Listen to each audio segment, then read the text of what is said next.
Hello and welcome to Punjab Kesari Navodaya Times. मैं हूं आपके साथ संदेश शौलक शर्मा। तो आज हमारे खास मेहमान वो हैं जिनको आपने अलग अलग बहुत सारे प्लेटफॉर्म्स में देखा है और बहुत सारा प्यार दिया है हर जगह पर। वो एक बहुत अच्छी एक्ट्रेस हैं, सुपर मॉडल हैं और उससे भी बड़ी बात उनके नाम के आगे डॉक्टर भी लगता है। जी हाँ, we have with us very beautiful, very talented Aditi Gowitrikar. तो welcome to Punjab Kesari Navodaya times. कैसे हैं आप? Thank you so much for the warm welcome. बहुत अच्छी हूँ। मजा आ रहा है। अभी मार्वलस मिसेस इंडिया में बिजी हूँ, तो quite busy with that. Yes. अच्छा, आपका जो सीरीज आई थी ना मिसमैच्ड, पहले 2 सीजन, उसके लिए सबसे पहले तो आपको बहुत बहुत बधाई। बहुत प्यार मिला दोनों सीजन को। बहुत अच्छी थी वो। अब पता चला है कि उसका तीसरा सीजन भी आ रहा है, तो कब तक उम्मीद रखें हम कि कब तक आएगा तीसरा सीजन और क्या कुछ होगा उसमें खास? जी, तीसरा सीजन अभी शूट शुरू होगा जनवरी से। तो जैन में शुरू होगा। उसके बाद में मेरे ख्याल से 2 या 3 महीने तक तो शूट चलेगा। और हम्म। फिर उसके बाद में नेटफ्लिक्स करीबन 6-7 महीने तो लेता है सब बराबर से प्लान करने को, क्योंकि वो बहुत पर्टिकुलर है। तो उसके बाद में I think and next year आ जाना चाहिए नेटफ्लिक्स पे। मतलब 2024 में हमें मिसमैच का तीसरा सीजन मिलेगा, वो भी फैंस के लिए किसी सरप्राइज से कम नहीं है, क्योंकि इतना अच्छी सीरीज है। तो जो सीरीज बहुत अच्छी लगती है ना हमें, तो उनके सीजन का ना जो एज अ व्यूअर बहुत इंतजार रहता है कि इसका अगला सीजन आ जाए, जल्दी जल्दी आ जाए। तो जी, एज अ एक्टर आपको कितना रहता है इंतजार उसका? बहुत अच्छा लगता है क्योंकि ये मेरा first Netflix first OTT series था। तो जब हम्म। मैंने साइन किया मुझे बहुत मजा आया। अनफॉर्चुनेटली सीजन 1 में कोई प्रॉब्लम की वजह से मेरे सब सीन्स नहीं दिख पाए ऑडियंस को, लेकिन सीजन 2 में काफी मजा आया। एंड आई एम होपिंग कि सीजन 3 में भी अच्छा खासा लंबा सा होगा प्लान उनको। तो या that's what I am looking out for. And इसके अलावा हॉटस्टार पे मैंने अभी हाल ही में एक डार्क कॉमेडी में एक्ट किया है। अभी नैनीताल शूट करके आई हूँ, तो वापस हम्म। दिसंबर में भी shoot है उसका। तो वो विनय पाठक, कुशा कपिला, इन लोगों के साथ है। उसका नाम अभी कंफर्म नहीं है, तो वो भी अगले साल ही रिलीज होगा। मतलब अगले साल अदिति मैम को तो हम बहुत सारे प्रोजेक्ट्स में देख ही लेंगे। अगला साल अदिति मैम के नाम रहने वाला है 2024। Fingers crossed. अच्छा, आपने मूवीज में भी काम किया, आप तो एक बहुत अच्छी मॉडल भी रह चुकी हैं और आपने ओटीटी में भी काम किया। तो कैसा एक्सपीरियंस है? ज्यादा अच्छा एक्सपीरियंस किसमें है आपको? किसमें मतलब काम करने में ज्यादा मजा आता है, ओटीटी या फिर थिएटर, मतलब सिनेमा, मूवीज में, बॉलीवुड?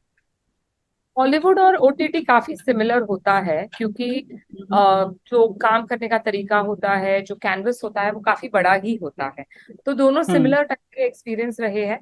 मॉडलिंग बहुत अलग होता है। जैसे एड फिल्म्स करो आप, तो वो बहुत ही अलग होते हैं, क्योंकि वो 1-2 दिन में काम उसका खत्म हो जाता है। And then it's a short short 30 seconds, 40 seconds, 1 minute hmm. Maximum. तो वो अलग चीज होती है। और मेन डिफरेंस क्या है कि मॉडलिंग में मैं आदिति गोवित्रिकर बन के ही काम करती हूँ, और ओटीटी हम्म। प्लेटफॉर्म या फिल्म्स में किसी और, मतलब और कोई किरदार निभाते हैं, तो किसी और का नजरिया, उनका नेचर, हम्म। उनका बिहेवियर कैसे होगा, वो कैसे रिएक्ट करेंगे, वो ऐसे नहीं रिएक्ट करेंगे जैसे मैं करूंगी, और कोई उनका हम्म। मेथड होगा। तो वो सब ध्यान में रख के, तो वो एक अलग चैलेंज होता है। अच्छा, जैसे आपने अभी अपने मॉडलिंग की बात की ना, कि मॉडलिंग, जब मैं अब अपने आपके मॉडलिंग वाले दिनों को थोड़ा सा याद करना चाहूंगी ना। मिस वर्ल्ड रह चुकी हैं आप, देश का नाम कहाँ तक लेके गई थी। अच्छा, जब कोई लड़की मॉडल बनती है, कोई ब्यूटी कॉन्टेस्ट जीतती है, मिस इंडिया, मिस वर्ल्ड, या कुछ भी, कोई भी अकाउंट पहनती है, तो इसका क्या लगता है कि इसका बेनिफिट मिलता है बॉलीवुड में एंट्री को लेके? 100% मिलता है। जैसे आपने देखा होगा कि जो हम्म। पास्ट ब्यूटी क्वींस रह चुकी है, उन्होंने काफी हम्म। सक्सेसफुली ट्रांजिशन किया इनटू फिल्म्स। तो एक प्लेटफॉर्म मिलता है, क्योंकि अगर आप आपको नाम मिलता है, फेम मिलती है, लोग आपको पहचानते हैं, तो ऑटोमेटिकली जो बॉलीवुड के लोग होते हैं उनको कास्ट करने में इजी पड़ जाता है कि ये नोन फेस है, she is hmm. Pretty, she can act well, तो वो इजी पड़ जाता है कास्ट करने में। तो definitely it's a stepping stone अच्छा, टुवर्ड। अच्छा, आपने मॉडलिंग की है, उससे पहले आपके नाम के आगे तो जैसे मैंने स्टार्टिंग में बताया था ना कि डॉक्टर भी लगता है, आप फिजिशियन है। तो मतलब एक डॉक्टर, डॉक्टरेट करते करते मेडिकल फील्ड से जुड़ी हुई लड़की मॉडलिंग में आई, एक्टिंग में आ गई, मतलब ये कैसे? आप बचपन में पहले आप क्या डॉक्टर बनना चाहते थे या एक्टिंग में आना चाहते थे? मुझे हमेशा से ही डॉक्टर बनना था। मॉडलिंग हम्म। और एक्टिंग मेरे लाइफ में आया, शायद यहाँ पे लिखा हुआ था। मैंने ऐसे ही हाँ। फन एक ब्यूटी पैशन में पार्टिसिपेट किया, ग्लैड्रैक्स सुपर मॉडल कॉन्टेस्ट। हम्म। वो मैं जीत गई और उसके दूसरे दिन ही काफी सारे एड फिल्म्स के लिए, म्यूजिक वीडियोस के लिए मुझे इनविटेशन आने लगे। तो शुरुआत में मैंने हम्म। रेजिस्ट किया, लेकिन फिर सोचा कि क्यों नहीं। ऐसा चांस बहुत लोगों को नहीं मिलता है लाइफ में, तो अगर मेरे पास ये सब चल के आ रहा है तो मैं एक साल ट्राई कर ही सकती हूँ। तो एक साल मैंने ट्राई किया वो, ऐसे मैंने हम्म। सोचा था, लेकिन अभी तक यहीं पे। हम्म। जी। अच्छा, फिर आप एक्टिंग में ही आ गए। तो जब आपने आपने बताया ना कि आपने बहुत सारे प्रोजेक्ट्स को आपने मना भी किया, तो कोई ऐसा प्रोजेक्ट है जिसको मना करने का आपको दुख हो कि हाँ मैंने उसको मना कर दिया, मुझे नहीं मना करना चाहिए था? क्योंकि आप तो आज एक सक्सेसफुल एक्ट्रेस हैं। सबसे बड़ी रिग्रेट, मेरी लाइफ की सबसे बड़ी रिग्रेट यही रही कि यश चोपड़ा जी मेरे ये। जज थे ड्रैग सुपर हम्म। मॉडल में। वो शोभा डे, हेमा मालिनी जी, ये सब हमारे हम्म। जजेस थे। और उन्होंने मौरीन वाडिया जी से कहा था कि इनको मीटिंग के लिए लेके आइए आप, देखते हैं हम्म। क्या करते हैं। तो मैंने तुरंत ही मना किया, मैंने मुझे फिल्म नहीं करनी है अभी, मुझे मेडिसिन में वापस जाना है। तो वो मेरी हम्म। सबसे बड़ी रिग्रेट रही कि मैं जाके एटलीस्ट मिलना चाहिए था उनको, चाहे फिल्म बनती ना बनती वो मुझे पता नहीं, लेकिन एटलीस्ट हम्म। मिल तो लेना चाहिए था। तो वो एक अपॉर्चुनिटी, ऐसी बड़ी अपॉर्चुनिटी मैंने गवाई लाइफ में, जो hmm. Which will always be a regret for me. वो एक थोड़ा सा मन में तो रह ही जाता है इतने सालों के, लेकिन खैर अब तो आपने इतनी सारी मूवीज की, इतने सारे सीरीज कर रहे हो आप, तो अब तो कोई वो चीज तो रही नहीं है कि काश वो कर लेती है ना। नहीं, वो तो रहेगी ना, यश चोपड़ा जी तो यश हाँ। चोपड़ा जी है। अच्छा, आई उनकी मीन, उनकी अब अगर आपको मौका मिले तो उस टाइम की जब आपने रिजेक्ट किया था, जो जो मूवीज करंट में चल रही थी उस वक्त, तो आपको कौन सी मूवी में अगर मौका मिलता आपको तो वो आपको लगता है कि वो आपके नाम होनी थी मूवी? कोई भी फिल्म उनकी, माय गॉड, मैं तो बहुत बड़ी फैन हूँ उनकी। कोई हम्म। भी, because he made his heroines look so beautiful and pretty, and you know the chiffon sari Switzerland में लहराते हुए। तो बहुत ही, मतलब the way he used to portray his heroines were really nice. Hmm. जी। अच्छा, आपने मूवीज के अलावा ना रियलिटी शोज भी किए हैं बहुत, हाँ जी। मतलब फिनाले तक पहुंच चुकी हैं आप। आपने खतरों के खिलाड़ी भी किया है और आपने बिग बॉस भी किया है ना? इस बार का बिग बॉस देख रहे हो आप? नहीं, मैं नहीं देख रही हूँ एक्चुअली, मैंने हार्डली बिग बॉस देखा हुआ है। हम्म। सो मैंने अपने टाइम में मैंने जब भी किया था सीजन 3 में, तो उसके पहले हम्म। 2 सीजन भी मैंने देखे हुए नहीं थे। बस सुनती थी, मेरी बहन बहुत फैन है बड़ी बिग बॉस की, तो वो मुझे बताती रहती थी, अरे ऐसे हुआ, अरे ऐसे हुआ, अरे ऐसे हुआ। मैंने बोला ठीक है, नो प्रॉब्लम। तो मुझे जब आया इनविटेशन तो मैंने एक चैलेंज ही स्वीकारा, उसे चैलेंज समझ के ही मैंने बोला चलो चलते हैं, करते हैं। अच्छा, आपने अपने वाले सीजन के बाद कोई और सीजन देखे या नहीं देखे? नहीं उसके बाद नहीं, नहीं टाइम नहीं देखी है। होता। टाइम नहीं हाँ, होता। फियर फैक्टर जरूर देखती थी, लेकिन बिग हम्म। बॉस नहीं देख पाई। अच्छा, ये बात जरूर हमेशा सुनने में आई है कि बिग बॉस में जो जो गया है ना, स्पेशली जो फिनाले तक, सेमीफिनाले फिनाले तक पहुंचा है, जो स्पेशली हाईलाइट रहा है, उसकी जिंदगी बिग बॉस ने जरूर बदली है, उसके बाद बदल गई है। आपकी कितनी बदली? बहुत बदली, क्योंकि एक तो बिग बॉस बहुत लोग देखते हैं और तभी भी देखते थे। हम्म। तो पहुंच बहुत बड़ी है इस प्लेटफॉर्म की, इस प्रोग्राम हम्म। की। इसके अलावा मेरे ख्याल से बहुत बड़ा चेंज ये आया कि क्योंकि हम 13 लोग एक घर में हम्म। कैद हैं, जहाँ पे आपको कुछ नहीं है, मतलब आउटसाइड वर्ल्ड से कोई कम्युनिकेशन नहीं है, फोन नहीं है, you hmm. Can't read, can't right, cards नहीं खेल सकते, तो सिर्फ बात करनी है। तो उससे मुझे साइकोलॉजी में बहुत मेरी रुचि जागृत हुई, जिसकी वजह से हम्म। मैंने बाद में साइकोलॉजी में, अभी मैंने मैंने मास्टर्स कर लिया है, दो दो मास्टर्स किए हम्म। हुए, एक पोस्ट ग्रेजुएशन कर लिया है। तो आई थिंक मेरा इंटरेस्ट जो था कि ह्यूमन माइंड, जैसे डे 1 पे लोग कैसे थे, और कई 2-4 ऐसे भी पार्टिसिपेंट्स थे जिनको मैं बाहर पहचानती थी, बिग बॉस जाने से पहले पहचानती थी।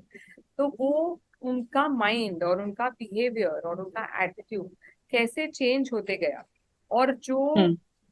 ऐसे लगता था कि अरे बाप रे, ये बंदा या बंदी कैसे मास्क पहन के घूमती है सोसाइटी में, और यहाँ पे हम्म। पूरा मतलब you have to be yourself after some time, वो तभी वैसे होता था।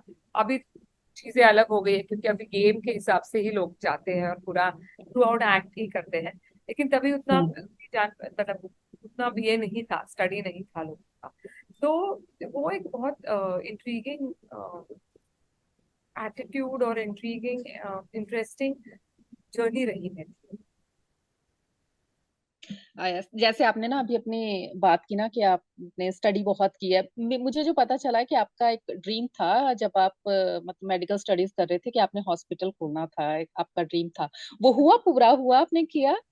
नहीं, हॉस्पिटल तो नहीं खोला मैंने, लेकिन मेरा हम्म। क्लिनिक जरूर था कोविड से पहले, जहाँ पे हाँ। मैं साइकोलॉजी प्रैक्टिस करती थी।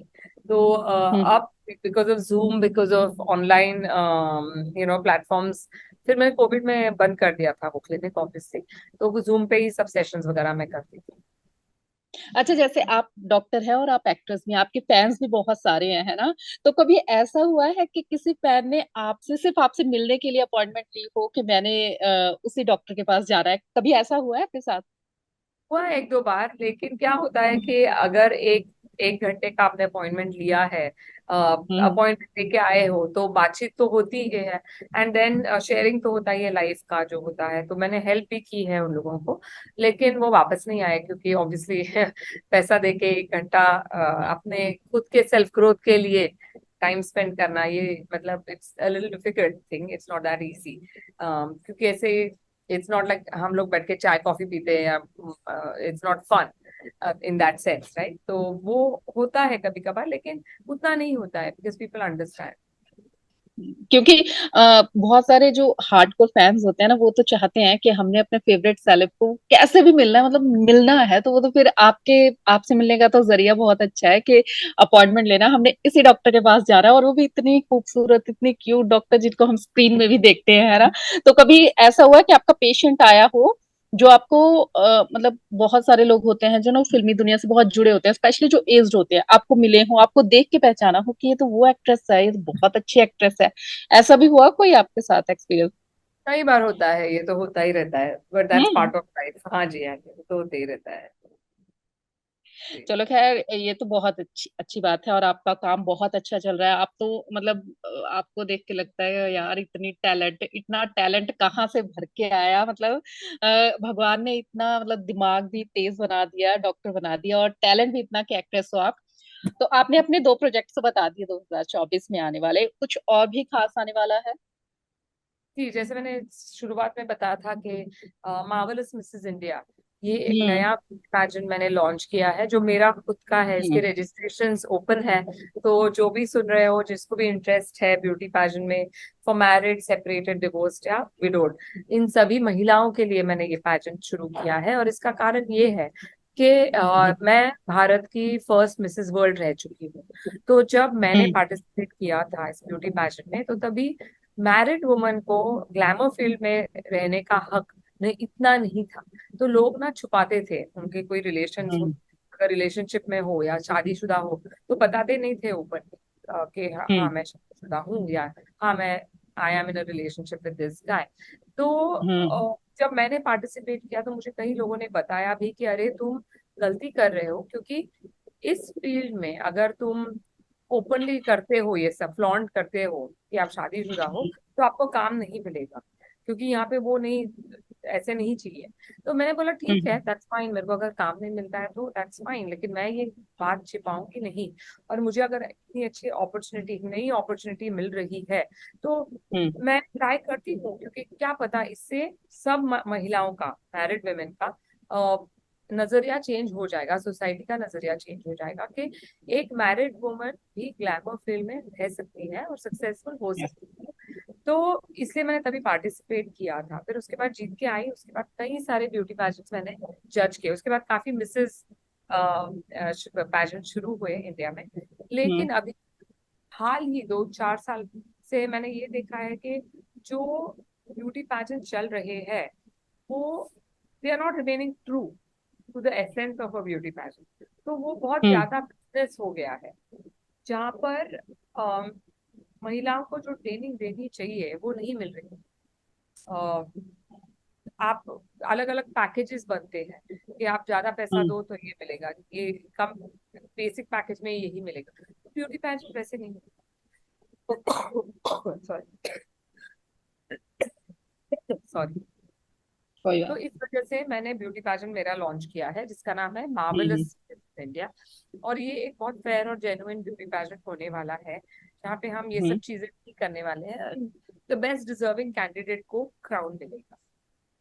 तो ये चलिए। जैन 14 को होने वाला है हम्म। दिल्ली। बहुत अच्छी बात है। जो मैरिड, जिनकी शादी हो गई है, लड़कियां जो चाहती हैं इस फील्ड में आना, उनके लिए बहुत अच्छा जरिया है। तो हमारे प्लेटफॉर्म से आपने बता दिया है, तो मैं भी सारे व्यूअर्स को जरूर कहूंगी कि आप एक बार विजिट जरूर कीजिए, और अगर आप चाहते हो ये काउंट करना तो आप जरूर जाइए। तो Aditi ma'am, all the very best, आपने थैंक यू ये सो जो नई शुरुआत की है उसके लिए, और आपकी न्यू वेब सीरीज के लिए, जितना भी नए मच। नए प्रोजेक्ट आ रहे हैं, all the very best and thank you so much. Thank you.